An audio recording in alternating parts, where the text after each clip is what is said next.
একদিন সকালে ছোট রায়া তার বাগানে বসে ছবি আঁকছিল।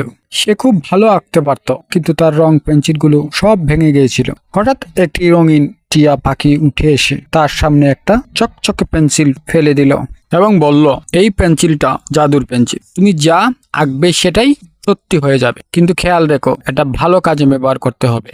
রায়া আশ্চর্য হয়ে গেল। সে প্রথমে একটি খরগোশ আঁকলো।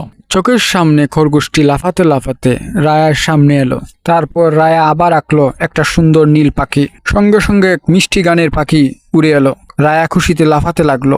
এরপর সে হাতি, শিয়াল আর একটা রাজা সিংহ আঁকলো। সবাই একদম বন্ধুর মতো আচরণ করলো। এবার সে ভাবলো, এই পেন্সিল দিয়ে যদি একটি সুন্দর বনের রাজা বানায়, যেখানে সবাই সুখে শান্তিতে থাকবে।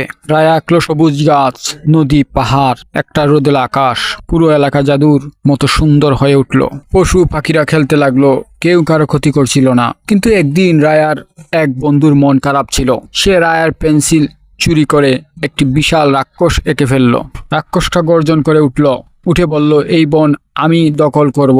রায়া ভয় পেল, কিন্তু হাল ছাড়লো না। সে দ্রুত জাদুর পেন্সিল দিয়ে একটি মায়াবী ঝর্ণা আঁকলো। ঝর্ণা থেকে এক শুভ পরী বেরিয়ে এলো, এসে রাক্ষসকে ভালো বানিয়ে দিল। রাক্ষস হাসতে হাসতে বলল, আমি এখন থেকে সবার বন্ধু। সবার খুশিতে বনে আবার শান্তি ফিরে এলো। পরী বলল, তুমি পেন্সিলটা ভালো কাজে ব্যবহার করেছো, তাই এটা চিরকাল তোমার থাকবে।